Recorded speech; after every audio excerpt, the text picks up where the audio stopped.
কুমিল্লার Mainamati war symmetry থেকে দ্বিতীয় বিশ্বযুদ্ধে নিহত ২৪ জাপানি সৈনিকের দেহাবশেষ সরিয়ে নেওয়ার কাজ শুরু হয়েছে। তাদের দেহাবশেষ নেওয়া হবে জাপানে। এরই মধ্যে দেশটির ৭ সদস্যের একটি ফরেনসিক বিশেষজ্ঞ দল কার্যক্রম শুরু করেছে। ২৪ নভেম্বরের মধ্যে দেহাবশেষ সরানোর কাজ শেষ হবে।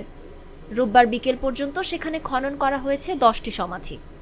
পুলিশি নিরাপত্তায় খনন কাজ চলছে বলে জানিয়েছেন কুমিল্লা জেলা প্রশাসক মোহাম্মদ আমিরুল কায়সার। জাপানের ফরেনসিক টিমকে সহায়তা করছে বাংলাদেশ সরকার। কুমিল্লা সিলেট আঞ্চলিক মহাসড়কের পশ্চিম পাশে কুমিল্লা সেনানিবাস এলাকায় অবস্থিত ময়নামতি ওয়ার সিমেট্রি ঐতিহাসিক দর্শনীয় স্থান হিসেবে পরিচিত। দ্বিতীয় বিশ্বযুদ্ধে নিহত বিশ্বের ১৩টি দেশের ৭৩৭ সৈনিককে ময়নামতি ওয়ার সিমেট্রিতে সমাহিত করা হয়েছিল। এর মধ্যে ১৯৬২ সালে একজন সৈনিকের দেহাবশেষ সমাধির মাটির সহ তার স্বজনরা যুক্তরাষ্ট্রে নিয়ে যায়।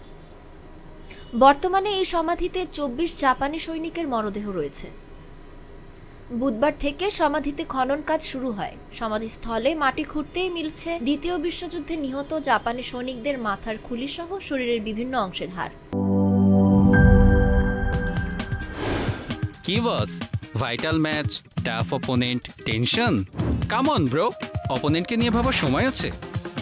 আসল অলরাউন্ডারের কাজই তো হলো যে কোনো টাফ সিচুয়েশনে টিমকে অলরাউন্ড প্রোটেকশন দেওয়া।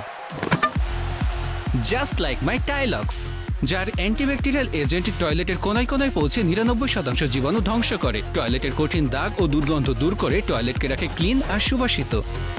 টাইলক্স টয়লেট ক্লিনার, ক্লিন মানেই টাইলক্স।